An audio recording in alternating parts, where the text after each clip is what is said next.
하나님의 아들이신 우리 예수님께서 십자가에 못 박혀 죽으심으로 우리가 받은 복이 얼마나 크고 얼마나 귀한지 모릅니다.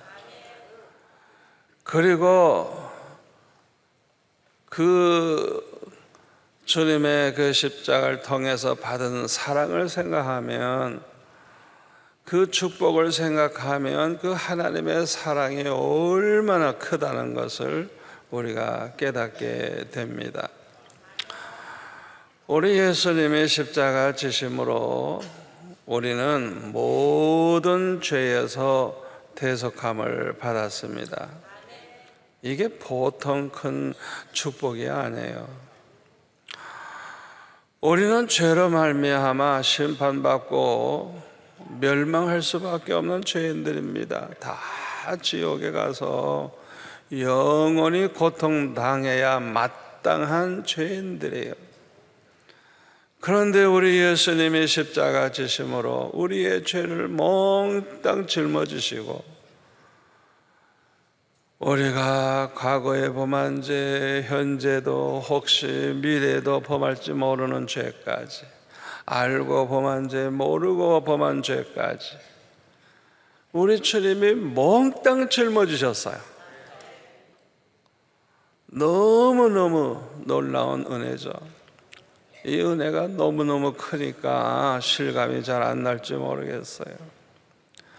성경에 그렇게 말씀하셨으니까, 주님이 말씀하셨으니까 아멘으로 믿으세요. 그것은 사실이니까. 그래서 로마서 5장 8절에 보면은 사도 바울은 뭐라고 말하는 거 하니, 우리가 죄인 되었을 때, 의로사가 아니고 죽어 마땅한 죄인 되었을 때 우리를 위해서 그리스도께서 죽어주심으로, 우리 하나님이 우리를 얼마나 사랑하시는지 우리에게 대한 그 하나님의 사랑을 아주 그냥 확증하셨다. 확실한 증거를 보여줬다는 거. 얼마나 우리를 사랑하는지. 죽어 마땅한 죄인인데 우리를 위해 죽어주심으로 우리의 모든 죄를 다 대속해 주셨으니 세상에 이보다 더 큰 축복이 어디 있고, 이게 얼마나 놀라운 사랑입니까? 두 번째로는 예수님이 십자가를 지심으로 말미암아 우리를 모든 율법의 저주에서 속량해 주셨다고 말씀하고 있어요. 갈라디아서 3장 13절 14절에 보면은 예수님이 나무에 달려 십자가에 주신 것은 저주받은 사람이 그렇게 죽는 건데, 예수님이 왜 그렇게 저주스럽게 죽으셨느냐? 우리의 모든 저주를 속량하기 위해서. 아멘. 죄를 범한 인간은 다 저주를 받게 돼 있어요. 여러분 그거 아셔야 됩니다. 아담과 하와가 선악과 따먹은 다음에 저주가 임했어요. 저주가. 그러니까 아프고 병들고 그냥 고통당하고 그러다가 그냥 늙고 병들어 죽잖아요. 그 다음에는 지옥에 가는 거예요. 지옥에. 세상에 그보다 더한 저주가 어디 있겠어요. 그런데 죄를 사해 주실 뿐만 아니라, 죄를 대속해 주실 뿐만 아니라 저주까지 다 속량해 주셨다는 거예요. 믿으세요? 믿으세요? 그래서 모든 저주에서 속량받은 우리들이 어떤 복을 받느냐? 아브라함의 복을 받는데 이방인들까지. 아멘. 저와 여러분은 이방인이에요. 이방인. 유대인이 아니에요. 이방인이에요. 우리들까지도 아브라함의 복을 받게 됐다는 것. 그뿐만 아니라 성령의 약속을 받게 하셨다고 말씀하고 있습니다. 아브라함은 창세기 12장 2절 3절에 보면 이 아브라함이 참 어마어마한 축복을 받았어요. 내가 너로 큰 민족을 이루고 내게 복을 주어 내 이름을 창대하게 하리니 너는 복이 될지라. 너를 축복하는 자에게는 내가 복을 내리고 너를 저주하는 자에게는 내가 저주하리니 땅의 모든 족속이 너로 말미암아 복을 얻을 것이니라. 아멘. 아브라함만 잘 되는 게 아니야. 아브라함 때문에 그냥 땅의 모든 족속이 복을 받게 된다는 거예요. 여러분, 축복은요, 자기만 부자 되고 자기만 잘 살고 자기만 영광 누리는 게 아니에요. 얼마나 많은 사람에게 복 받게 해주느냐, 그 사람이 진짜 큰 복 받은 거예요. 아멘. 우리가 그걸 알아야 돼요. 그리고 창세기 22장 17절 18절에 보니까 내가 내게 큰 복을 주고 내 씨가, 내 자손이 크게 번성하여 하늘의 별과 같고 바닷가의 모래와 같게 하리니 내 씨가 그 대적의 성문을 차지하리라. 또 내 씨로 말미암아 천하 만민이 복을 받으리니. 아멘. 여기서 말하는 내 씨는 갈라디아서 3장 16절에 보니까 예수 그리스도를 가리킨다 그랬어요. 여기서 말하는 내 씨는 복수가 아니고 단수예요. 단수. 다시 말하면 아브라함의 모든 자손들로 말미암아 천하 만민이 복받는 게 아니고 딱 하나, 누구를 가리켜요? 메시아이신 예수 그리스도. 예수 그리스도를 통해서 천하 만민이 다 복을 받는다는 거예요. 이 복이 무슨 복일까요?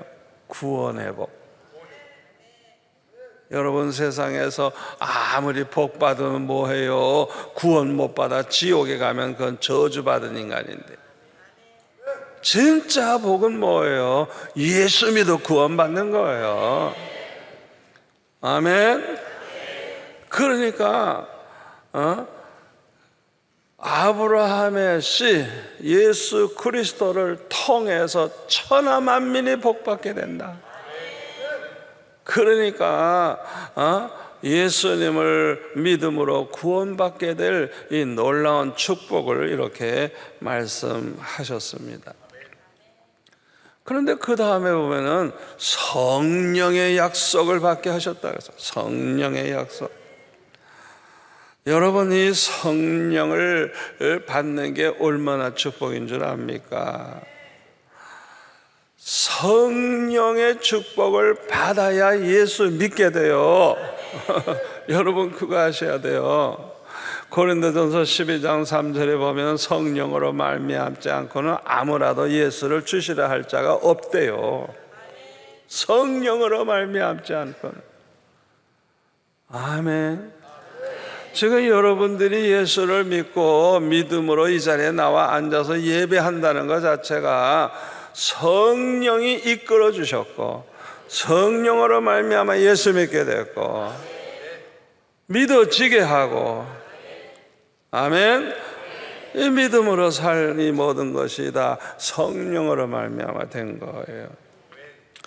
그뿐만 아니라 이 성령은 우리로 하여금 세상과 사탄을 이기고 환난과 시험을 이기고 끝까지 믿음을 지키게 해주십니다. 성령이 그렇게 해주시는 거예요.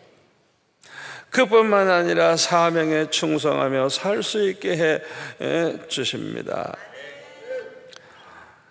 우리의 사명이 뭔지 우리는 항상 기억하고 사셔야 돼요. 이사야 43장 7절에 보면 내 영광을 위해서 창조한 자라 그랬어요. 택한 백성들을 향해서 하시는 말씀이에요.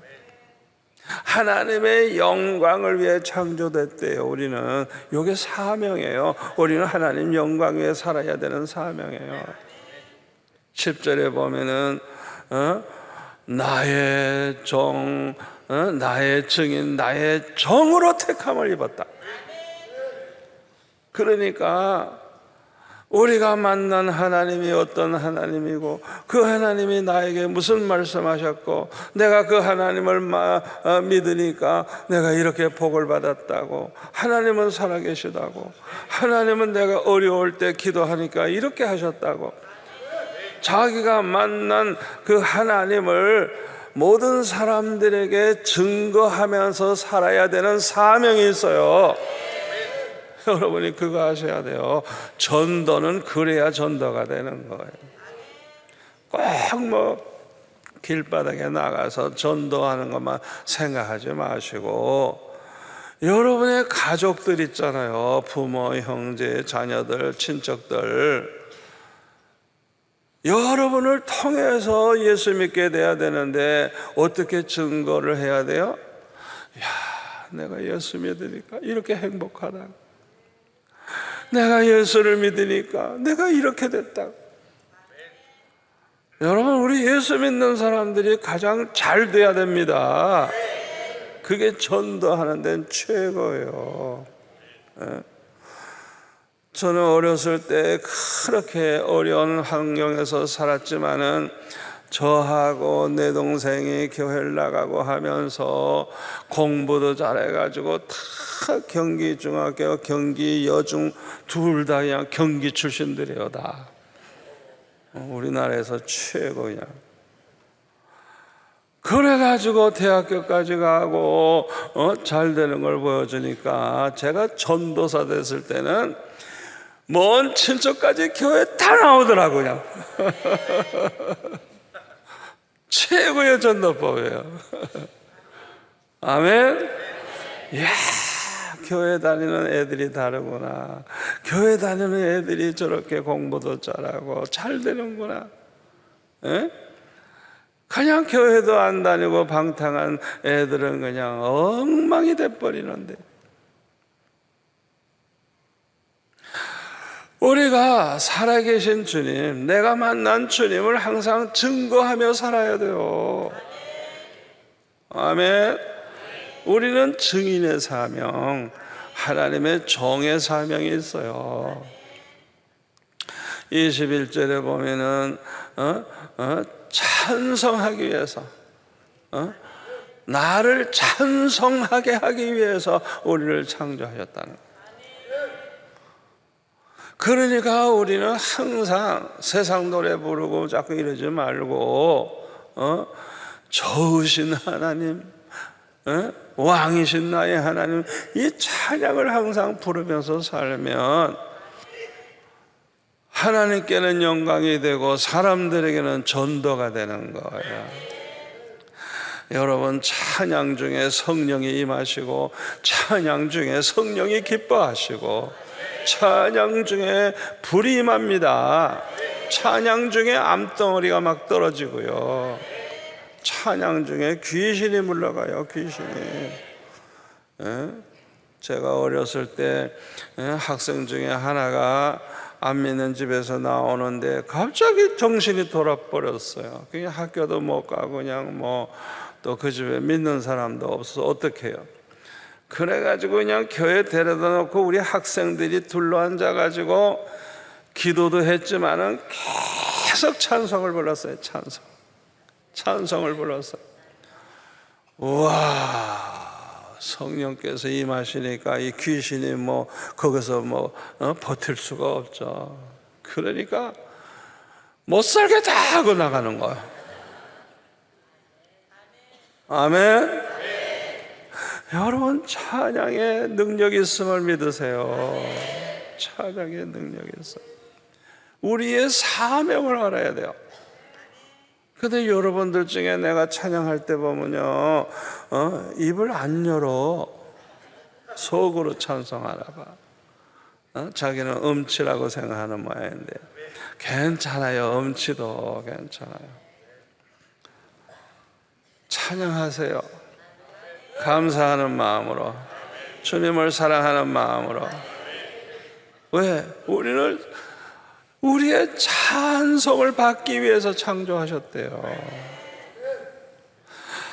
그래서 이 성령께서는 항상 우리의 사명에 충성하며 살 수 있게 도와주십니다. 이 성령의 도우심이 없이는 이렇게 살 수가 없어요.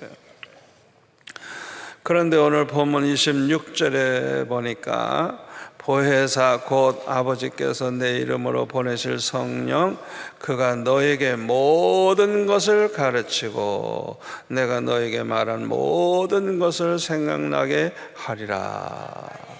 두 가지로 말씀하셨어요. 보혜사 성령이 오시면 모든 걸 가르쳐 주신대요. 마치 아주 그냥 모르는 게 없고 못할 일이 없고 해결 못할 게 없는 완전한 그런 교사가 성령님입니다. 그러니까 모든 문제를 우리는 성령께 의지해서 해결해야 돼요. 갈 바를 알지 못하고 어떻게 해야 될지 결정 못할 때 어떻게 해야 돼요? 성령께서 말씀해 주시도록 우리가 기도해야 돼요. 왜? 예수님이 말씀하셨잖아요. 성령께서는 모든 걸 가르쳐 주신다고. 여러분들이 그런 거 안 해보신 분들은 제 설교 들으면 좀 이상할지 모르지만 이제 해보세요. 해보세요. 성령님 어떻게 하면 좋죠? 가르쳐 주세요. 내 안에 계신 성령님, 나를 사랑하시죠? 내 형편을 아시죠? 해결해 주세요. 말씀해 주세요. 어떻게 할까요? 꼭 그렇게 한번 해보시길 바랍니다. 이 로마서 8장 16절에 보면요, 성령께서는요 우리가 하나님의 자녀고 하나님이 우리 아버지라는 것을 알게 해주신다 그랬어요. 그래서 하나님을 아버지라 부르게 해주신다 그랬어요. 성령께서 그렇게 해주시는 거. 우리 안에 계신 성령이 내가 하나님의 자녀가 됐음을 가르쳐 주시고 하나님이 내 아버지가 됐음을 가르쳐 주신다는 거예요. 저는 어렸을 때 아버지가 일찍 돌아가셔서 아버지 소리를 별로 못하고 자랐거든요. 이야, 중학교 때 성령의 충만함을 받고 그냥 하나님이 나의 가장 완전하신 가장 좋은 아버지이시라는 걸 아니까 세상 친구들 아버지 하나도 부럽질 않아. 너무 시시해 내가 보니까. 나는 너무 좋으신 아버지가 내 아버지 되셨으니까 하루 종일 아버지 소리만 하루 종일 했어. 얼마나 좋은지 그냥 하루 종일 그냥 하나님 앞에 부르짖으면서 아버지 참 희한한 시간을 가졌어요. 얼마나 좋은지. 그 다음부터는 친구들도 부럽지 않고 뭐 재벌 아버지 가진 친구도 부럽지 않고 국회의장 아버지 가진 친구도 부럽지 않고 안 부러워. 그런데요, 성경에 보면 성령께서는 우리에게 직접 말씀해 주신다는 걸 우리는 알아야 돼요.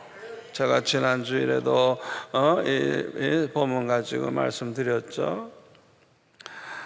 사도행전 11장 12절에 보면 베드로에게 성령께서 명하시기를 백부장 고넬료 집에서 사람 찾아왔을 때 아무 의심 말고 함께 가라,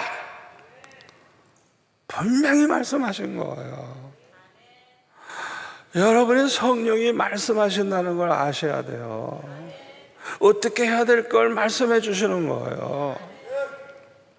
사도행전 13장 2절에 보니까 그 안디옥 교회는 아주 성령 충만한 주의 종들이 많은데 늘 금식하며 기도 많이 하는 주의 종들이에요.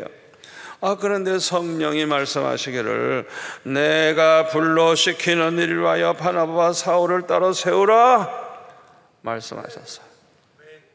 그래서 순종을 해서 그 교회의 기둥과 같은 가장 중요한 인물 바나바와 사울을 세워서 선교사로 파송을 합니다.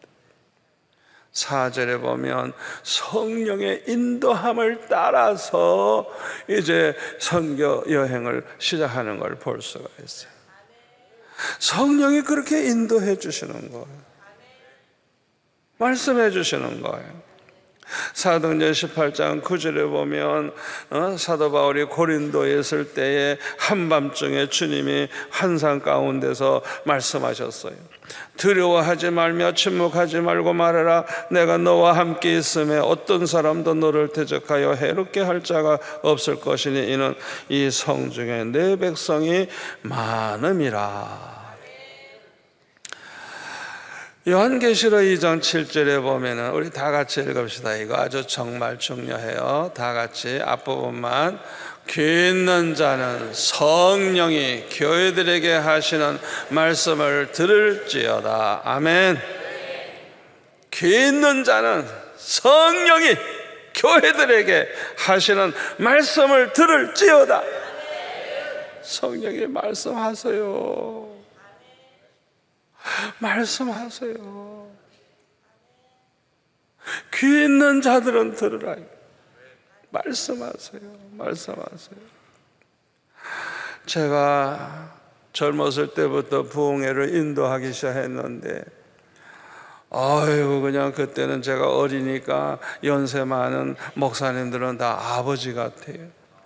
의사로서 나중에 목사가 되신 아주 훌륭한 분이 저를 초청을 해서 부흥회를 며칠 동안, 그때는 월요일부터 금요일까지 그냥 새벽 낮 저녁 할 때니까 길죠. 그래서 이제 그렇게 제가 설교하다가 주님 만난 얘기도 하고 또 주님의 음성 들은 얘기도 했더니 그래서 예배 끝나고 나서 점심시간에 그 낮 공부 시간에 제가 얘기를 했는데 점심시간에 그래요. 정 목사 어떻게 주의 음성을 들었노? 그래서 어떻게 해요? 그 어른 앞에 들어보셔야 알죠. 제가 어떻게 그걸 설명을 하겠어요? 본인이 들어봐서 성령이 말씀하시는 걸 들어봐야 성령이 이렇게 말씀하시는구나 알 수 있잖아요. 성령이 말씀하시는 것은 이렇게 세상 사람들의 소리로 말씀하시지 않아요. 영이시기 때문에 그냥 책망을 하시던 그냥 그냥 아무리 세게 말씀하셔도 자기만 들려요. 아멘. 옆에 사람 몰라요. 성령이 말씀하시는 그 사람만 들어요. 그냥 지나가는 소리 그렇게 할 때도 있겠지만은 그냥 어떤 때는 그냥 구체적으로 말씀을 하십니다. 구체적으로. 저는 평생 목회하면서 성령이 말씀하시는 걸 듣고 목회를 하고 결정을 하고 그랬어요.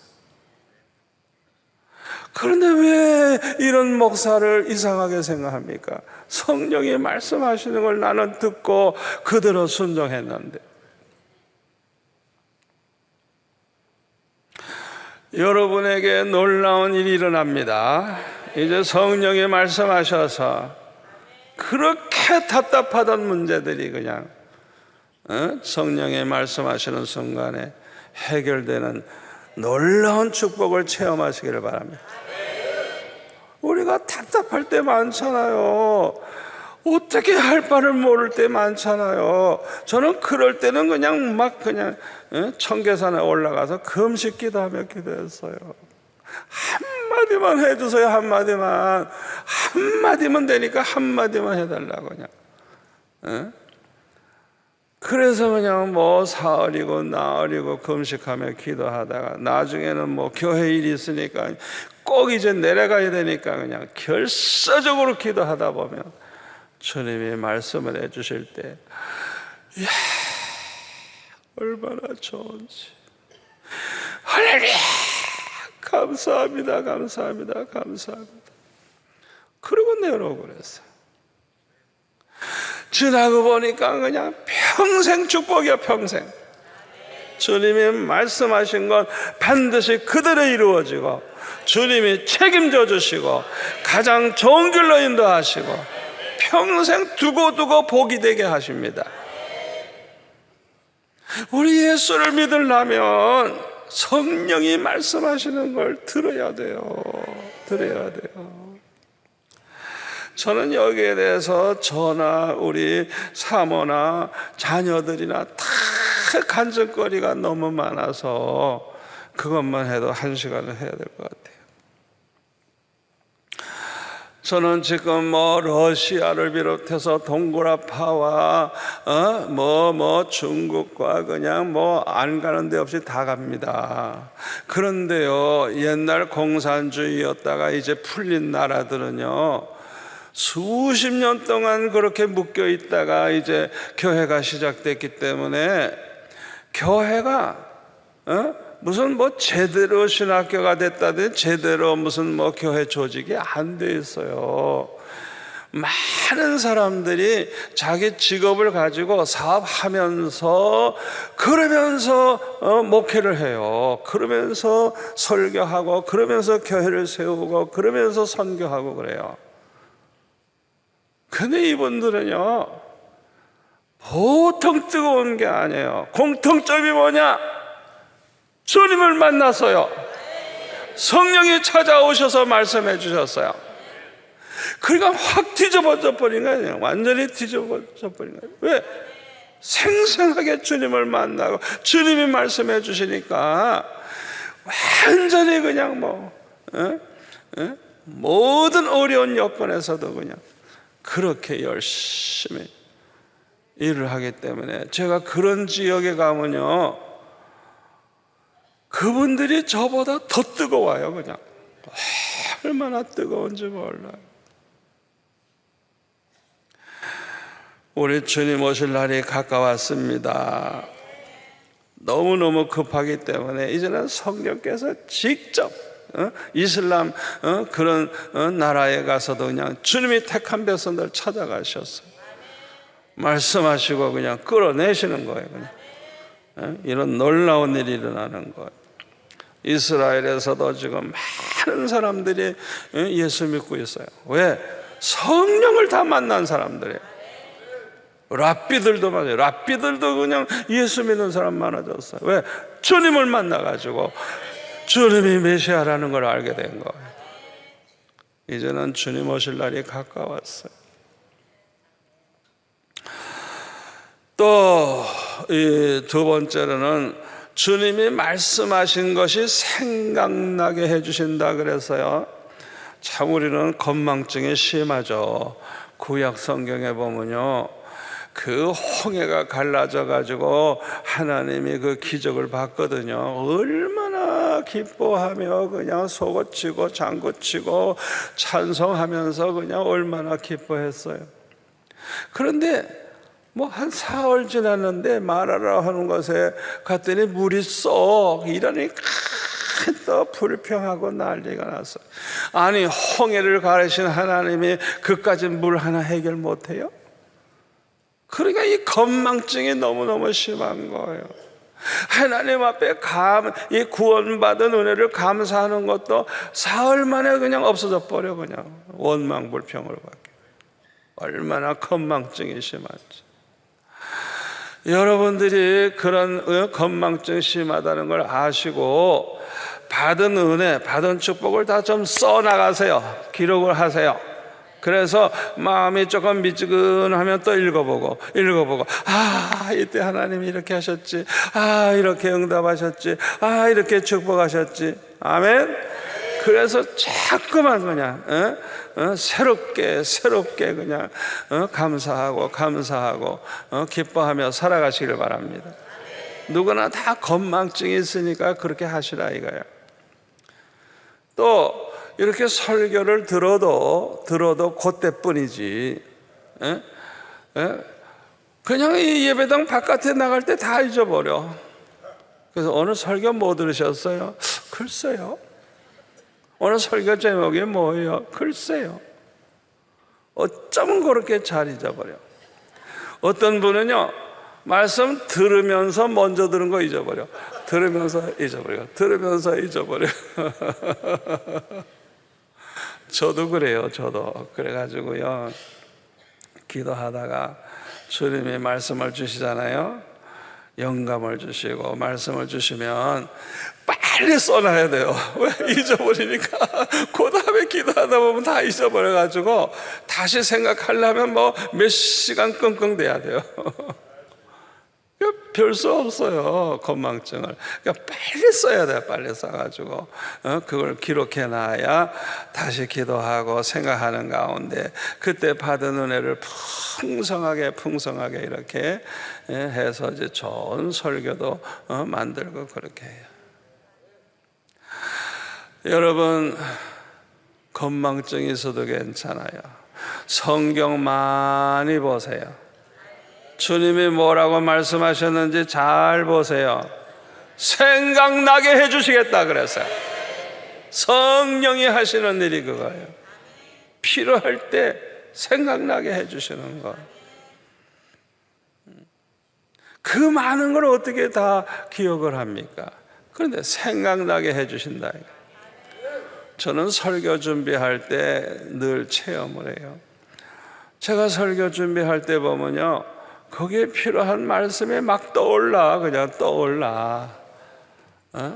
그래서 우리 부목사님 중에 한 분이, 목사님 어떻게 그렇게 성경 구절을 그렇게 정확하게 그렇게 뽑아내십니까? 책이라도 어디 있습니까? 방법이 있습니까? 그래요. 그래서 아니다, 책도 없고 방법도 없다.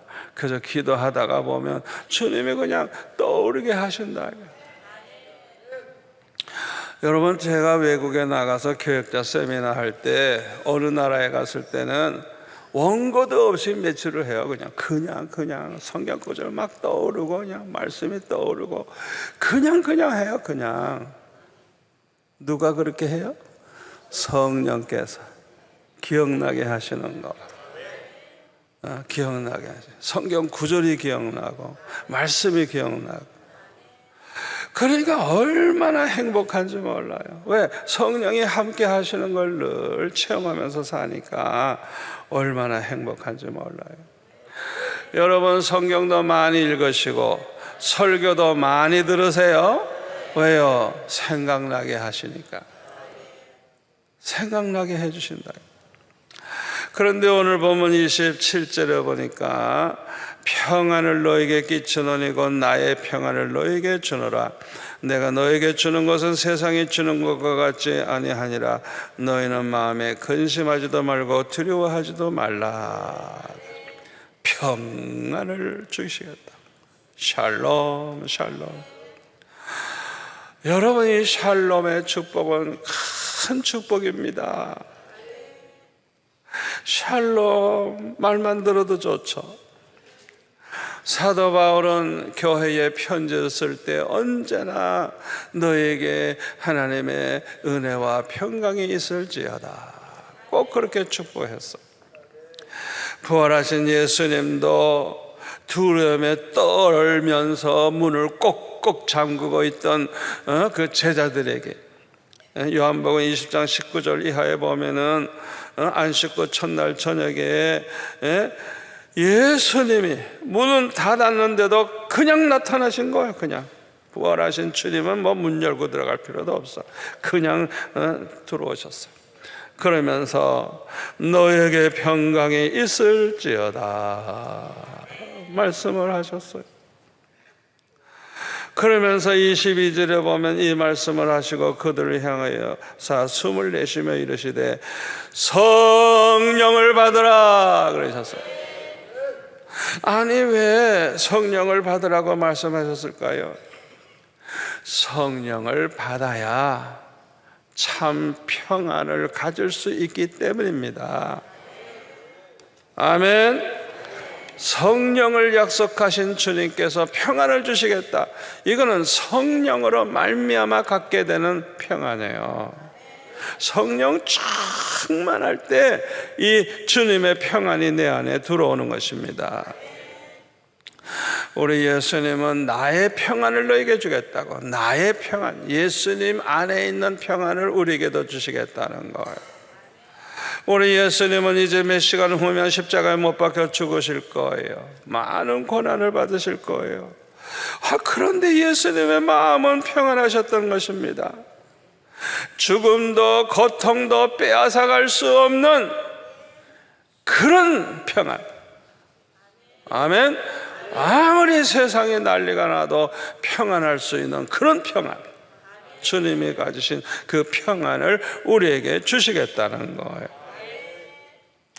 예수님은 어떻게 이렇게 십자가의 고난과 죽음을 앞두고 이렇게도 평안하실 수가 있었을까요? 그것은 예수님은 그 후에 일어난 일을 미리 다 알고 계셨기 때문에 그래요. 예수님이 십자가 지심으로 이루어질 일들과 또 받으실 영광이 얼마나 크다는 걸 아셨기 때문에 그래요. 저와 여러분도 그렇습니다. 어려운 일이 와도 그 후에 될 일을 미리 안다면 그 어려운 일이 도리어 축복이 된다는 걸 안다면 기쁨으로 그 어려움을 참고 이길 줄 믿습니다. 아무것도 걱정이 되지 않고 마음의 평안을 가질 수 있습니다. 왜요? 지금 내가 어려움 당하는 이것이 나에게 어떤 축복을 가져온다는 걸 알 때 우리는 평안을 가질 수 있는 것입니다. 예수님께서 십자가 지심으로 하나님의 백성들을 그들의 죄에서 구원하시고자 하시는 하나님의 뜻을 이루게 되죠. 하나님은 이렇게 하나님의 뜻이 이루어짐으로 영광을 받으시게 될 것입니다. 예수님은 이것을 아셨기 때문에 십자가의 고난과 죽음이 눈앞에 다가왔어도 그 마음에는 평안이 있었던 것입니다. 두 번째로는 십자가에 못 박혀 죽으심으로 사흘 만에 다시 살아나실 것을 아셨기 때문입니다. 그뿐만 아니라 이로 말미암아 그리스도 예수 안에서 죽은 자들이 모두 다 다시 살리게 될 것을 아셨기 때문에 예수님은 십자가 앞에서도 평안함이 있었던 것입니다. 그래서 사도 바울은 로마서 8장 11절에 보니까 예수를 죽은 자 가운데서 살리신 이의 영이 너희 안에서 거하시면 그리스도 예수를 죽은 자 가운데서 살리신 이가 너희 안에 거하시는 그의 영으로 말미암아 너의 죽을 몸도 살리시리라. 아멘. 예수님을 살리신 그 하나님의 영이 장차 예수 믿어 구원받은 그리스도 안에 있는 저와 여러분도 살리시리라. 부활하리라. 죽음으로 끝나는 게 아니에요. 아멘. 이 사실을 아시기 때문에 주님은 마음이 평안하셨던 것입니다. 세 번째로는 예수님께서 이렇게 악의 세력과 죽음의 세력을 이기심으로 그리스도 예수 안에 있는 성도들도 이기게 될 것을 아셨기 때문입니다. 요한계시록 17장 14절에 보면 그들이 이 짐승들 악한 사탄의 세력입니다. 어린 양과 더불어 싸우려니와 어린 양은 만주의 주시요 만왕의 왕이심으로 그들을 이기실 터이요. 또 그와 함께 있는 저와 여러분들 부르심을 받고 택하심을 받은 진실한 자들도 이기리로다. 주님과 함께 있기 때문에 주님과 함께 이긴다는 것입니다. 여러분은 혼자가 아닙니다. 항상 주 안에 거하시기 바랍니다. 주님이 함께 해주시고 주님이 이기심으로 우리도 이긴다는 걸 믿으시기를 바랍니다. 그런데 27절에 보면은 예수님이 주시는 평안은 세상이 주는 것과 같지 않다 그랬어요. 세상이 주는 평안은요, 잠시뿐이에요. 그때뿐이에요. 계속되질 않아요. 또 하나는 완전하질 않아요. 세상이 주는 평안으로 모든 게 해결되질 않아요. 다 부족해요. 그래서 계속해서 참 평안을 누릴 수는 없는 것입니다. 돈 때문에 걱정하던 사람이 돈이 많이 생겼어요. 처음에는 좋아요. 그런데 돈 많다는 소문이 나가지고 웬 도둑놈들이 찾아오는지 그냥 구워달라, 빌려달라, 그냥 내놔라 이러고 그냥. 아니, 돈 많은 사람이 그렇게 고통이 많은 줄 몰랐죠. 또 명예와 권세를 얻고 세상의 지위가 높아지면 이제는 내가 성공했구나 이러고 참 좋은 것 같고 평안한 것 같은데 웬걸 더 머리가 아프고 더 어려움이 많고 더 고민이 많고. 세상의 명예와 권세와 지위가 평안을 가져다 주는 거 아니에요. 아멘. 또 내가 가지고 싶은 거 다 갖고, 내가 하고 싶은 거 다 하고, 먹고 싶은 거 다 먹고, 보고 싶은 거 다 하고, 그러면 얼마나 좋을까. 그게 평안을 가져다 주는 거 아니에요. 어떻게 알아요? 솔로몬을 보면 알 수 있죠. 솔로몬이 그렇게 다 모든 걸 가지고 있었고 소유했고 눈에 보아서 좋은 건 다 했다 그래서 다. 금은보화도 쌓아놓고 살아보고 여자도 1000명이나 데리고 살아보고.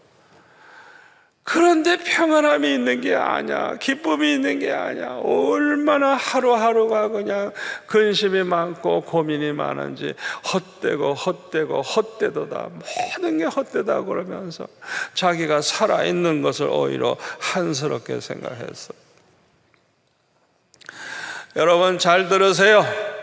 이 세상의 그 무엇도 우리에게 진정한 평안은 주지 못한다는 걸 믿으시기를 바랍니다. 그런데 예수님이 주시는 평안은 그렇지 않대요. 다르대요. 그래서 예수님은 마음에 근심하지도 말고 두려워하지도 말라고 말씀하셨어요. 제가 서울에서 부목사로 있을 때입니다. 제가 실무하는 그 교회 옆에는 우리나라 재벌들이 다 살아. 아주 그냥 우리나라 재벌들이 사는데 보통 집이 한 400평이나 되고요. 이 담장이 얼마나 높은지 안에 들여다볼 수가 없어요.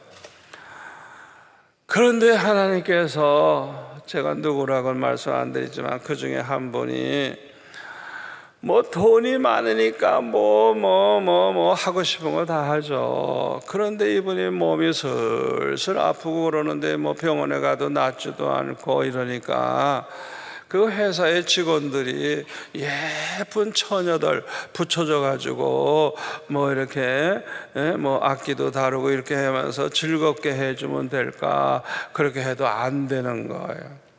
한국에서는 못 고치니까 일본에 가가지고 입원을 해가지고 좀 우리보다 그 옛날, 제가 70년도 얘기니까 얼마나 오래됐습니까? 그때 일본이 많이 발전했으니까 거기 가서 이제 치료받는다고 있는데, 그런데 요새 하루는 갑자기 그냥 그 입원실 그 맞은편 그 벽에 환상이 나타나는데, 자기가 전 세계를 다 다녀봤지만은 이 세상에서는 보지 못한 너무나도 아름다운 그 환상이 나타났어요. 그러니까 그걸 보는 순간에, 이야, 내 마누라가 믿는 천국이 진짜 있는가 보다. 아니, 저렇게 아름다운 세상이 있을까? 그 부인이 권사님인데요, 혼자만 예수 믿어요. 자식도 안 믿어. 그러니까 밤낮 구박하고 자식들 누구밖에. 그래가지고 그냥 뭐 이혼하라 그러고 그냥 뭐 아주 얼마나 핍박을 하는지 모르는데, 그러니까 그냥 우리 교회 새벽에 나와 그냥 밤낮 울며 불며 기도하는 재벌 부인인데도 그렇게 불행하게 살았어. 그런데 자기 아내가 믿는 천국이 정말 있구나, 그걸 알게 됐어요. 그래가지고 갑자기 결심을 하고 전화를 해서 나 귀국한다. 그래가지고 귀국을 했어요. 갑자기 회장님이 귀국한다 그러니까 그냥 공항에 그냥 뭐 직원들하고 또 이 권사님하고 다 나갔죠. 그런데 다 사람들이 그냥 미는데 그래서 비행기에서 내려서 나오다가 말이죠, 이 권사님 앞에서 땅바닥에 그냥, 이분이 키가 커요, 그냥 덩치가. 이런데 무릎을 꿇고 땅바닥에 엎드려 절을 하면서 여보 용서해달라, 당신을 예수 믿는다고 핍박하고 그랬는데 용서해달라고, 나 이제 예수 믿는다고, 예수 믿는다고. 이야, 그러니까 다들 놀란 거예요. 이게 웬일이냐. 그 다음 새벽부터 우리 교회 나오는데, 우와, 맨 뒤에 앉아가지고 목소리 왜 이렇게 커? 우와 하고 우는데 예배를 드릴 수 있어요. 아주 그냥 얼마나 우는지.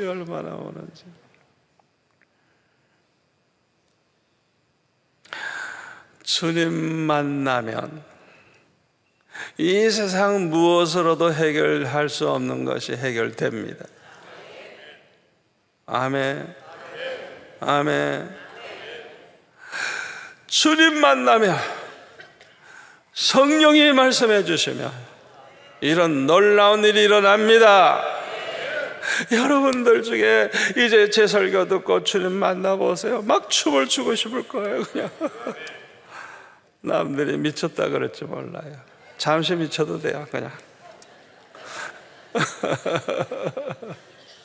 얼마나 좋은지, 얼마나 좋은지. 이 재벌 회장님과 같이 주님이 주시는 평안을 가진 사람은 환난과 시험이 와도, 큰 병에 걸려도, 사업에 실패해서 빈털터리가 되어도, 심지어는 죽음 앞에 있다 할지라도 마음에 근심이 없고 두려움도 없고 마음의 평안이 넘칠 줄 믿습니다. 이런 사람들은 그냥 믿음이 충만한 사람이에요. 아주 대단한 사람들이에요. 그러나 여러분 잘 들으세요. 우리 마음에 자꾸 뭔가 근심이 돼. 그리고 자꾸 불안해. 아이고 이거 뭐 잘못되면 어떻게 해야 되지 하고 자꾸 불안해. 여러분, 이거는요 믿음이 병들었거나 믿음이 약해진 증거입니다. 예수님의 제자들이 그랬잖아요. 예수님 십자가 지실 때 그 이 사건 있을 때 그냥 얼마나 두려운지 그냥 숨어서 문을 꽁꽁 걷고 문을 그냥 잠그고 그렇게 숨어 있었어요. 그냥 두려움에 떨고 있었어요. 이들이 언제 달라졌어요? 오순절날 성령의 충만함을 받고 달라졌어요. 성령이 임하시면 주님의 평안이 나의 평안이 됩니다. 어떤 박해도 죽음도 두렵지 않았어요. 오히려 주님을 위해서 고난받게 되는 걸 영광으로 생각하고 기뻐했어요. 그래서 제자들은 박해가 있어도, 채찍에 맞으면서도 날마다 성전에 있든지 집에 있든지 예수는 그리스도라고 가르치기와 전도하기를 그치지 아니했다 그랬어요. 이들을 통해서 예수 믿고 구원받는 사람이 폭발적으로 늘어나게 됐어요. 사도 바울은 우리가 근심하게 되고 두려움이 생겼을 때 이렇게 하라 그랬어요. 빌립보서 4장 6절 7절 다 같이 읽을까요? 아무것도 염려하지 말고 다만 모든 일에 기도와 간구로 너의 구할 것을 감사함으로 하나님께 아뢰라. 그리하면 모든 지각에 뛰어난 하나님의 평강이 그리스도 예수 안에서 너의 마음과 생각을 지키시리라. 염려거리 있을 때, 고통스러운 일 있을 때 염려하지 말고 대신 뭐 하라고요? 기도하라고. 아멘. 좀 세게 간구하라고. 빨리 해결되기 원하면 아주 그냥 부르짖어 간구하세요. 그리고 감사함으로 하나님께 아뢰세요. 왜? 여러분, 우리가 기도하면 하나님은 일하시기 시작하십니다. 우리가 기도하면 하나님은 바빠지십니다. 믿으세요. 상상을 그렇게 하세요. 기도할 때 이제 주님이 바빠지시겠구나, 주님이 모든 걸 해결하시겠구나 믿으세요. 감사하세요. 나를 위해 수고하실 주님을 생각하며 감사하세요. 감사하면서 기도하라. 우리가 이 단계에 들어가면 이 하나님의 평강, 예수님의 평강이 우리 안에 가득 차게 돼서 우리의 마음과 생각이 이제 근적 근심이 다 사라지고 평안하게 될 줄로 믿습니다. 왜 사도 바울이 이렇게 문제가 있을 때 기도하라고 했느냐? 기도해야 성령 받잖아요. 성령의 은혜가 임하잖아요. 그러면 해결되는 거예요. 꼭 기도로 해결하세요. 그리고 본문 28절에 보니까 내가 갔다가 너에게 온다 하는 말을 너희가 들었나니 나를 사랑하였더라면 내가 아버지께로 감을 기뻐하였으리라. 아버지는 나보다 크심이라. 내가 갔다가 너에게로 온다는 말을 너희가 들었나니, 예수님은 십자가의 고난과 죽음을 앞에 두고 내가 갔다가 온다 말씀을 하셨어요. 어떻게 이렇게 쉽게 말씀하실 수가 있습니까? 예수님은 그 마지막이 어떻게 된다는 걸 잘 아셨기 때문에 그래요. 어떤 어려움이 있어도 마지막이 잘 된다는 걸 알면 걱정이 안 될 것입니다. 왜 불안해요? 마지막이 어떻게 될 걸 몰라서 그렇죠. 오늘의 고난이 큰 축복이 된다는 것을 안다면 그 고난을 기쁨으로 이길 수 있는 줄로 믿습니다. 저는 중고등 대학교 10년 동안에 얼마나 어려움을 많이 겪었는지 몰라요. 자꾸 어려움이 생기면 무슨 생각이 들어요? 죄책감이 생기죠. 내가 바르게 못 살아서 그런 거 아닌가? 하나님이 날 덜 사랑하는 건 아닌가? 여러 가지 부정적인 생각이 자꾸 들고 너무너무 괴로우면 막 죽고 싶잖아요. 그리고요, 기쁨이 없어요. 기쁨이. 왜? 그냥 근심 덩어리가 그냥 쌓여져 있으니까. 그래서 제가 중고등학교, 이 고등학교 때 특별히 앨범을 보면요, 이렇게 잘난 얼굴이 그냥 수심에 가득해가지고 사진 찍은 거 보면 아예 보기도 싫어. 그 앨범을 볼 때마다 그냥 내 얼굴 보면 내가 왜 이렇게 기도 많이 하면서도 이렇게 수심에 잠겨 있었을까? 너무너무 그냥 괴로웠던 거예요. 그러다가 대학교 졸업을 해서 졸업식을 하고 주님 앞에 가서 기도할 때 지나간 10년 동안 고생한 걸 생각하면서, 주님, 왜 나는 대학 생활을 이렇게 해야 됩니까? 잠도 못 자고 미팅도 못 해보고 무슨 대학 생활을 이렇게 해야 됩니까? 공부도 제대로 못하고 그냥 너무너무 속상해가지고 기도할 때, 내가 너를 그렇게 묶어놓지 아니하면 네가 목사가 될 것 같으냐? 저를 묶어놓으셨대요.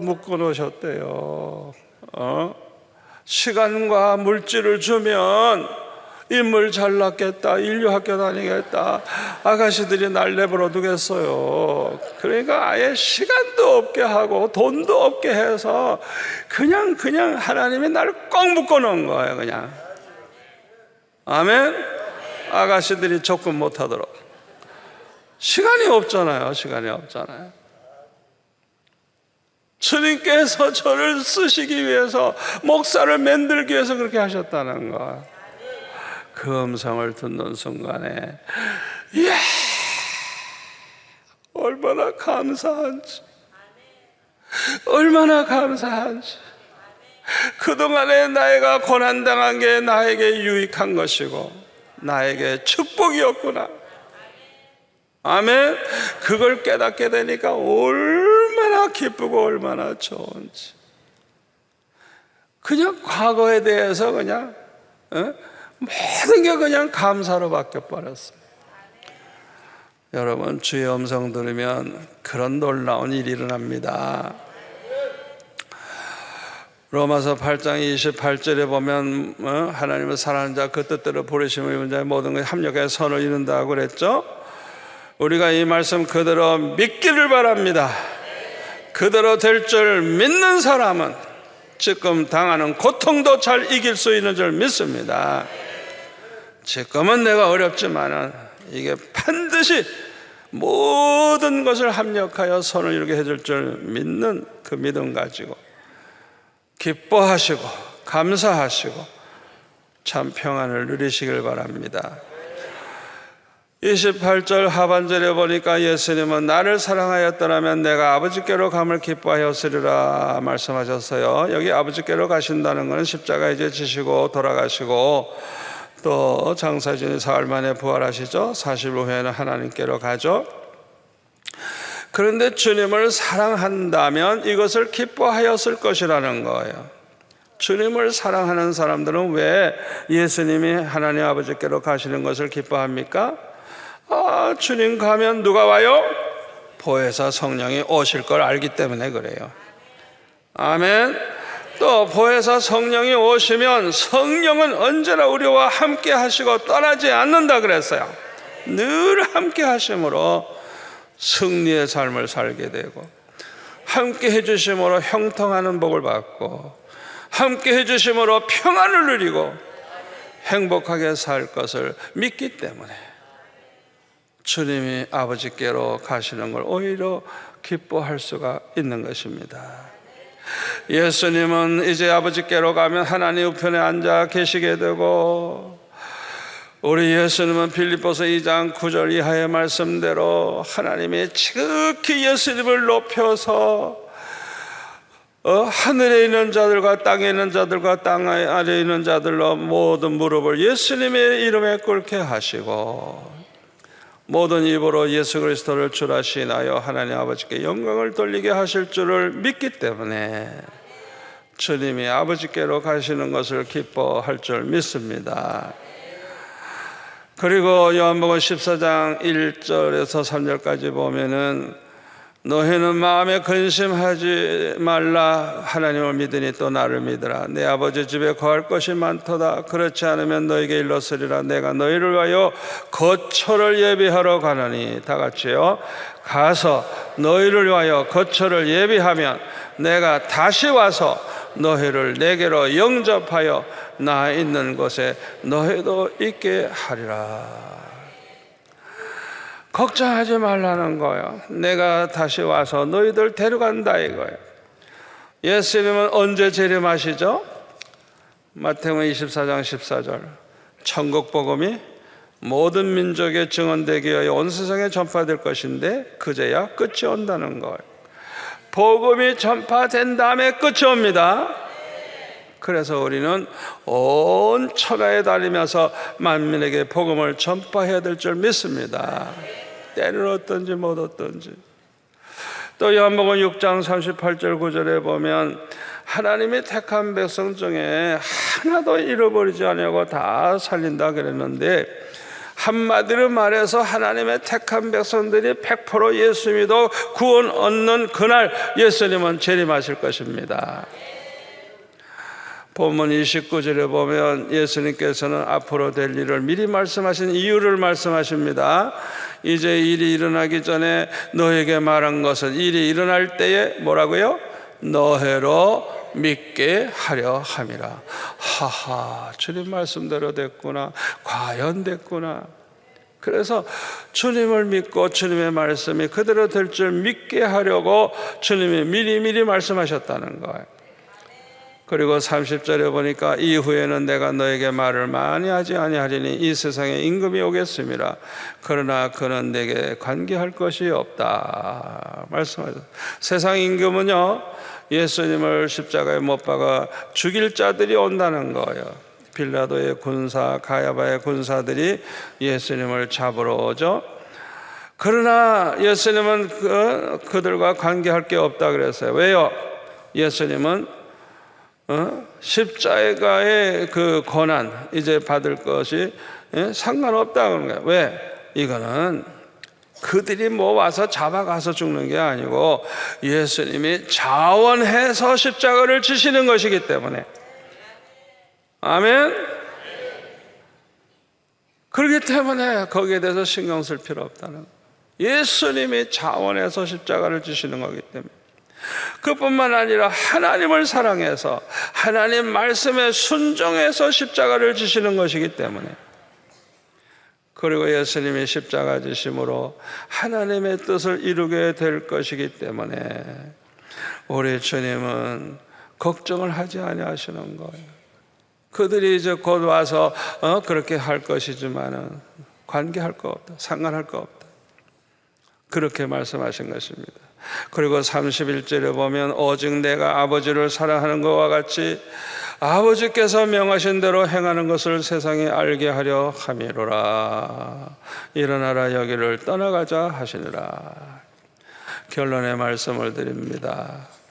하나님 아버지를 사랑하시고 하나님 아버지의 말씀에 순종해서 하나님 아버지의 뜻을 이루기 위해 이 세상에 오셔서 그렇게 사신 예수님을 우리도 본받아야 될 줄로 믿습니다. 로마서 8장 17절의 말씀대로 우리는 장차 예수님과 함께 영광을 받게 될 것입니다.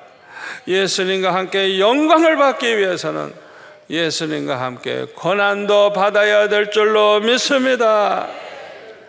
저와 여러분이 주님을 위해서 고난받으면 요한계시록 2장 26절에 보니까 이기는 자와 끝까지 내 일을 지키는 그에게, 주님의 일을 지키는 그에게 만국을 다스리는 권세를 주신다 그랬어요.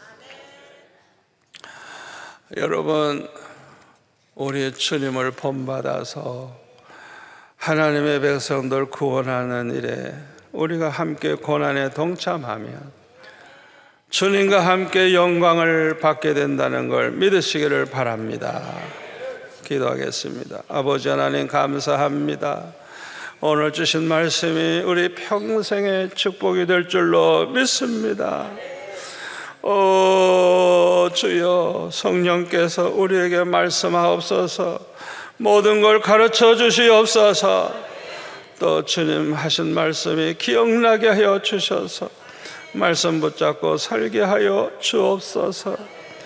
주님의 평안이 언제나 우리 마음에 충만하게 하여 주옵소서. 예수님의 이름으로 기도하옵나이다. 아멘.